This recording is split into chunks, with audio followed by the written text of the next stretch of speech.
Gold, trusted gold buyers. మీరు తాకట్టు పెట్టిన బంగారాన్ని విడిపించి ఈ రోజు ఉన్న మార్కెట్ ధరకు కొనబడను.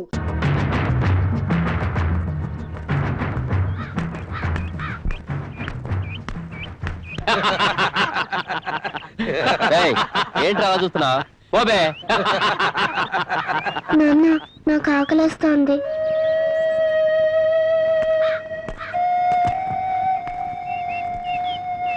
నువ్వు కూర్చోమ్మా, నేను తీసుకొస్తాను. ఈ 2 అరటిపళ్ళు ఎంత? ₹1 అండి. ఏయ్, ఆ పళ్ళు మాకు కావాలి.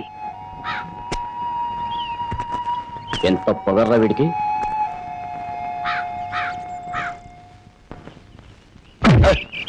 నాన్నని తిన్నట్టు. నాన్నకేం కాదు, నువ్వు తినమ్మా.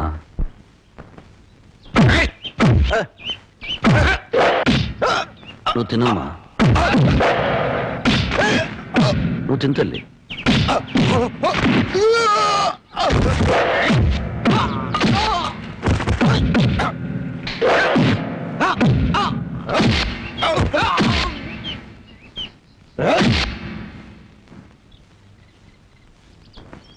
నువ్వు ఇక్కడే కూర్చోమ్మా, నీ ఇప్పుడే వస్తాను.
ఈ బిస్కెట్ తినమ్మా. వద్దు. ఈ చాక్లెట్ తినమ్మా. వద్దు.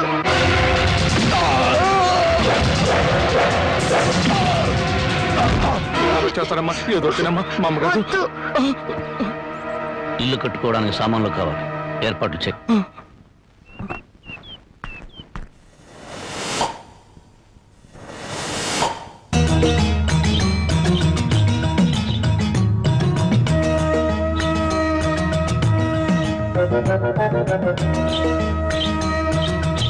ఏంట్రా మనుషులందరూ కింద నడుస్తుంటే అమ్మాయి ఇళ్లపై నడుస్తుంది కోతిలా? గట్టిగా అరవకు, పళ్ళు రాలిపోతాయి. అంత ముదురా? మామూలు ముదురు కదరా, మహాముదురు. పైగా మా గ్రామ పెద్దగారు అమ్మాయి, ఈ ఊళ్ళో పట్నం వెళ్ళి చదువుకొచ్చిన ఏకైక ఆడపిల్ల.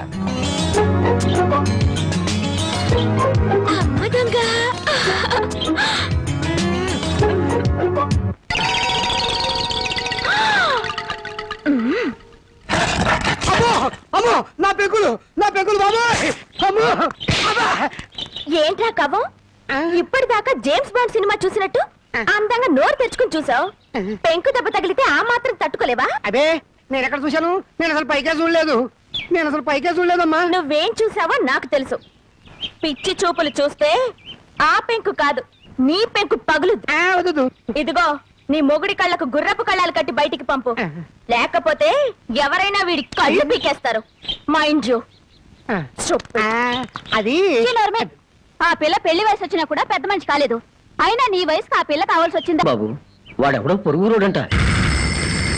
పొరుగు రోడ్డు చేతిలో దెబ్బలు తినడానికి సిగ్గుగా లేదట. ఈ ఊరి పెద్దగా ఈ రాఘవయ్య చరిత్రలో ఇలాంటి అవమానం ఎప్పుడు జరగలేదు. మళ్ళీ మీ ముఖాలను చూపించదు. పండవతలకి నాన్న, నువ్వు కన్నా ఈ కూతురుండగా మీకెలాంటి అవమానం జరగదు. ఆగవే. నలుగురు రౌడీలు కొట్టిపడేసిన అతన్ని నువ్వేం చేయగలవే? పెద్ద మగరాయిలా బయలుదేరుతున్నావు. అమ్మా, నీకు చాలా సార్లు చెప్పాను, ఈ ఊరికి ఒకే ఒక పెద్ద నాన్న. ఆయనకి కొడుకునైనా కూతురునైనా నేనే. ఎక్కడ వాడు?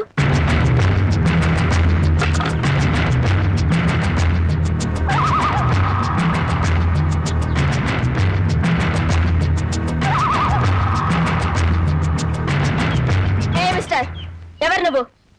ఏ హీరో, ఏంటా లుక్? మా ఊరొచ్చి మా వాళ్ళని కొట్టి మా అనుమతి లేకుండా పాక వేస్తున్నావంటే ఎంత పొగర్రా నీకు? చెప్పు, సమాధానం చెప్పు. చెప్తావా లేదా?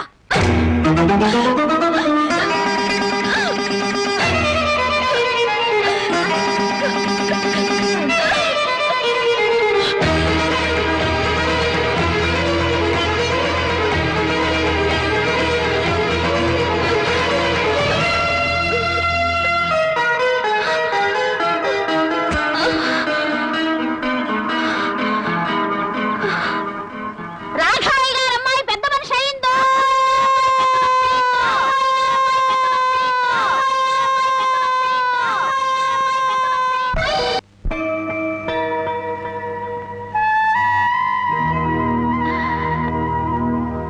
పాపా, ఓ పాపా, బయటికి రా.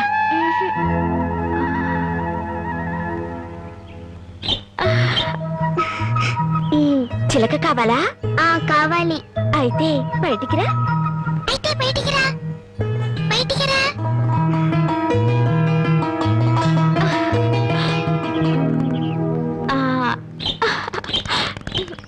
అది సరే కానీ నీ పేరేంటి? తులసి. అలాగా. ఆయన నీకేమవుతారు? మా నాన్న.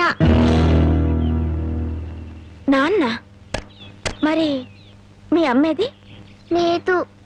ఎక్కడికి వెళ్ళింది? దేవుడి దగ్గరికి వెళ్ళింది. ఎవరు చెప్పారు? నాన్న చెప్పారు. మరి దేవుడి దగ్గరికి వెళ్ళిన వాళ్ళు తిరిగి రారా? ఎందుకు రారు? వస్తారు. అసలు నన్ను పంపింది మీ అమ్మే. మా అమ్మ? అవును. పాపని బాగా చూసుకోమని చెప్పి పంపింది. నన్ను అమ్మ అనమని నీకు చెప్పమంది. నిజమా? నిజం. అలాగైతే నాన్నతో చెప్పొస్తాను. నాన్న, నాన్న, నాన్న, అమ్మ వచ్చేసింది. అమ్మ దేవుడి దగ్గర నుండి ఇంకొమ్మని పంపించింది. రా చూపిస్తాను. తులసి, వస్తానా?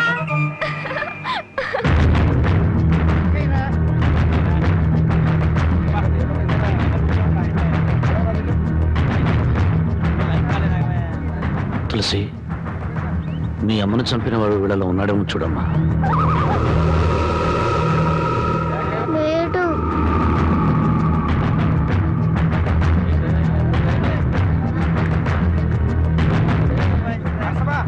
తులసి, వీళ్ళలో ఉన్నాడేమో చూడు. లేడు.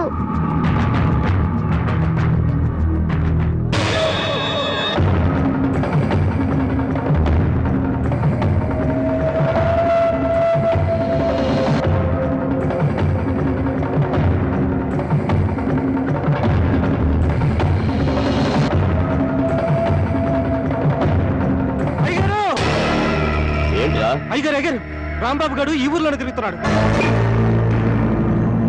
నువ్వు బాగా చూసావా? బాగా చూశానయ్యా, అనుమానమే లేదు. కూతురు ఎత్తుకుని ఊరంతా తిరుగుతున్నాడు. ప్రతి వాళ్ళని చూపించి ఏదేదో అడుగుతున్నాడు. ఏమడుగుతాడు? మీ అమ్మని చంపింది ఎవరు అడుగుతాడు. ప్రతి వాడిని చూపించి వీడేనా అడుగుతాడు.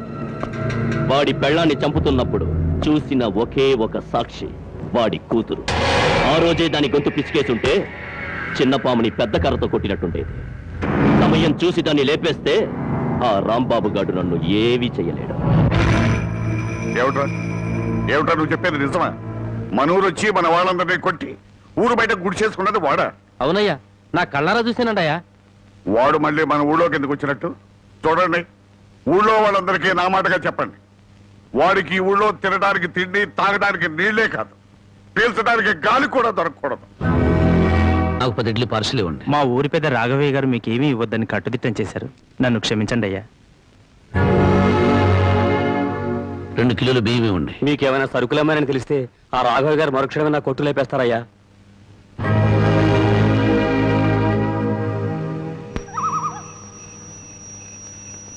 మా ఊరి పెద్ద రాఘవయ్య గారు మీకేమీ ఇవ్వద్దని కట్టుదిట్టం చేశారు.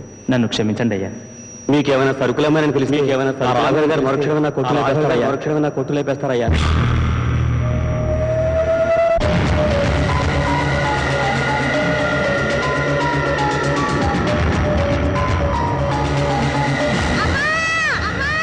తులసి, తులసి, ఏంటమ్మా?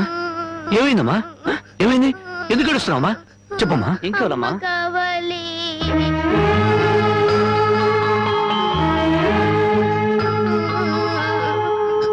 నాన్న, అమ్మ కావాలి. అమ్మ పాడిన పాట కావాలి.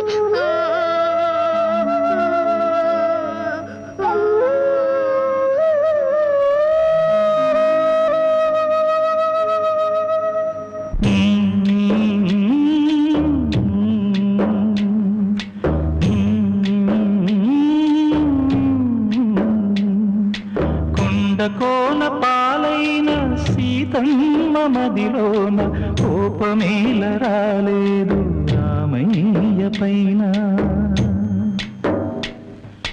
కొండకోన పాలైన సీతమ్మ మదిలోన కోపమేల రాలేదు రామయ్య పైన. సీత సర్వము రామ పాదము, రామచంద్రుడే సీత ప్రాణము. ఆ రామయ్య సీతమ్మ అనురాగ బంధం ఎంత మధురము. కొండకోన పాలైన సీతమ్మ మదిలోన కోపమేల రాలేదు రామయ్య పైన. రాయల్లే ఉన్నా ఈ రామయ్య పైన.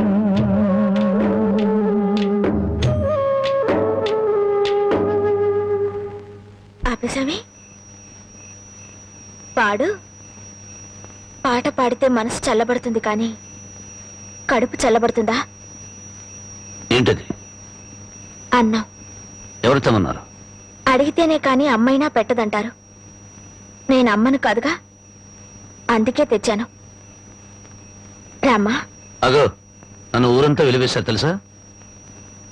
ఈ లోకమంతా వెలివేసినా నేను నీకు తోడుగా ఉంటాను. అంటే నేనెంతో పొగరుగా ఊళ్ళో తిరిగాను. మగాళ్ళని కూడా చూడకుండా అందరినీ కొట్టాను. కానీ నీ దగ్గర ఓడిపోయాను. నీ చేయి తగలగానే రాయిని మనిషినయ్యాను. నేను ఆడపిల్లనని గుర్తు చేసింది నువ్వు. అందుకే నువ్వంటే నాకు ఏదో తెలియని అభిమానం. రామ్మా. ఆగు! ఎక్కడికి వెళ్ళొస్తున్నావు? ఊరంతా కలిసి వెలివేశారే రాంబాబు, అతనింటికి వెళ్ళొస్తున్నాను. నీకు బుద్ధి ఉందా? వాడిని వెలివేయమందే నేను. తెలుసు, ఒక మనిషిని చంపొచ్చు కానీ ఆఖరితో మాత్రం చంపకూడదు. నలభై ఊరందరికీ లేని అభిమానం నీకెందుకే? అతనంటే నాకు ఇష్టం. ఏం కూర్చోవు? ఏమండి, ఆగండి. ఎందుకింత ఆవేశం? నువ్వు తప్పుకో. నేను నరికేవతో మారేస్తాను. మీరేమైనా చేసుకోండి, నా మనసులో మాట చెప్పాను. చెబుతావే, ఎందుకు చెప్పు? అసలు వాడు ఎవడేమిటో నీకు తెలుసా? తెలియదు. మీ అక్క చావుకి కారణం ఎవరో కాదు, వాడే. నేను మీ అక్కను చెప్పానా? ఎవడా మాట చెప్పింది? మా నాన్న. ఎవరు మీ నాన్న? రాఘవయ్య. నువ్వు రాఘవయ్య కూతురువా? ఈ సంగతి ముందే తెలుసుంటే దగ్గర కూడా రానిచ్చేవాడిని కాదు. నీ ముఖం కూడా చూసేవాడిని కాదు. వెళ్ళకు నుంచి. ఏ, మా నాన్న నీకన్నా దుర్మార్గుడా? అవును, డబ్బుందన్న మదంతో, అంతస్తులున్నాయన అహంతో మీ అక్క మనసుని, మంచితనాన్ని అర్థం చేసుకోలేకపోయాడు మీ నాన్న. గుండెల్లో దాచుకోవాల్సిన కూతుర్ని నడిరోడ్డు మీదకి విసిరేశాడు. నేను నమ్మను. నేరం మా నాన్న మీద తోసి తప్పించుకోవాలని చూస్తున్నావా? నీ మనసులో ఏ కుట్ర లేకపోతే మళ్ళీ ఈ ఊరెందుకు వచ్చావు? ఎవరి మీద పగ తీర్చుకోవాలని వచ్చావు? నా మీద, మా నాన్న మీద, లేకపోతే మా కుటుంబం మీద? నేను మానవత్వం ఉన్న మనిషిని. పుట్టినప్పటి నుంచి చివకు కూడా కిడు చేయాలనుకోలేదు. పచ్చని పొలాల మధ్య, పల్లెటూరి అమాయకత్వంతో, కల్లా కపటాలకి చోట్లేని మనుషుల మధ్య అల్లరి చేస్తూ ఆనందంగా తిరిగే జీవితం నాది.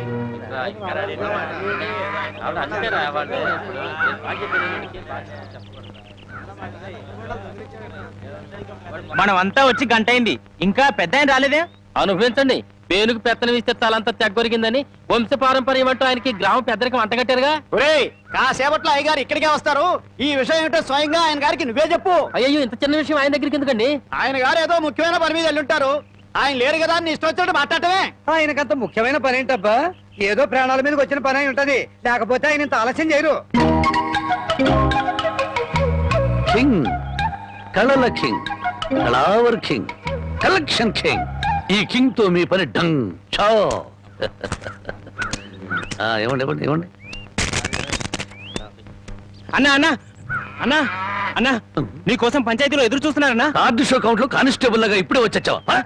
ఊరి జనం అంతా కలిసి నిన్ను ఊరి పెద్దం చేశారు చూసావా? గంట సేపు ప్రశాంతంగా కూర్చొని పేకాడడానికి కుదరట్లేదు. అందుకే నేను ఇట్లాంటి పొలవులు ఒప్పుకోను. ఒప్పుకుంటే మాత్రం నీకెవరిస్తారు మామ? పరాయివాడి పడగదిలోకి తుంగి చూసే కంత్రి వేధవ. ఇలా తుంగి చూడ్డాలు ఉంగి చూడ్డాలు నా దగ్గర కుదరవు. టైం అయింది రా అన్నా. అన్నా, ఈ కార్డు ఎవరు వేశారు? నేనే. రా అన్నా. ఛీ! ఆ కార్డు తీసుకుంటే షో అయిపోయింది. నీ మూలంగా పేకల కార్డు అన్నా, రా. తీసుకురా. ఏంటో నీకోలా? కొట్టన్నా. కౌంట్ ఇచ్చాను. కౌంట్. పద, పద. అయ్యగారు వచ్చేసారు. దండాలు అయ్యగారు. ఇన్నాళ్లకు నా హ్యాండ్ రేసింగ్ లో ఉండి ఇవాళ దొంగతనం చేస్తావా? నిన్ను ఏమిటో అంతా? ఏమిటో మీరు? రేయ్, రేయ్, నాకే తెలియదు. రేయ్, ఇన్నాళ్లకు నా హ్యాండ్ రేసింగ్ లో ఉందిరా. నా రేసింగ్ అంతా పాడు చేసే కదా రాంగ్ కార్డు కదా. ఇప్పుడు చెప్పండి రా, ఏం జరిగింది? ఏం జరిగింది? అయ్యా, నేను తోటలోంచట కాలు మర్చుకోవడానికి వెళ్ళానయ్యా. 20 అంటే 20 నిమిషాలు అంతే. 50 కొబ్బరికాయలు దొంగిలించాడయ్యా. ఏరా, దొంగతనం చేసావా? నేను దొంగిలించలేదయ్యా. దొంగలించలేదు, దొంగ చూపులు చూస్తా బెటర్. దొంగ వెదవా, దొంగ వెధవ. దొంగ చూపులు చూస్తా బెటర్. దొంగ చూపులు.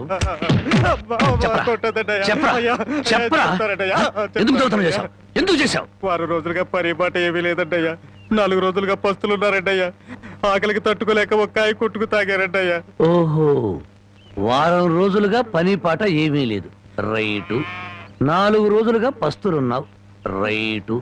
ఆకలికి తట్టుకోలేక కాయలు కొట్టుకు తాగావు. అది రైటు.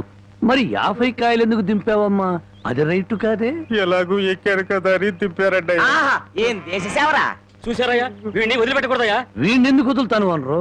రై, 20 నిమిషాల్లో 50 కొబ్బరి బొండాలు దింపావు. అదే 20 నిమిషాల్లో 50 కొబ్బరి బొండాలు కొట్టి ఇక్కడున్న వాళ్ళందరికీ ఇచ్చేసేయాలి.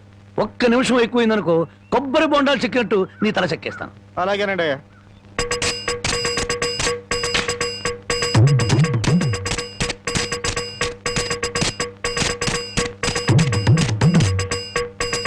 ఎంతసేపు ఎండలో నుంచున్నందుకు మంచి కొబ్బరి బొండం దొరికింది. అవునవును, నాకు వద్దులేరా పెద్ద ఆయనకి. తమ్ముడు, నీకు 2 చేతులు ఎత్తి నమస్కారం. నమస్కారం పెట్టదులే, కాయలు నీళ్ళు కిందలకి పోతాయి. తమ్ముడు, ఇంకో 2 బొండాలు ఇప్పించావు అంటే ఒంట్లో ఉన్న వేడెంత తగ్గిపోతే. ఇంకో 2 బొండాలంటి.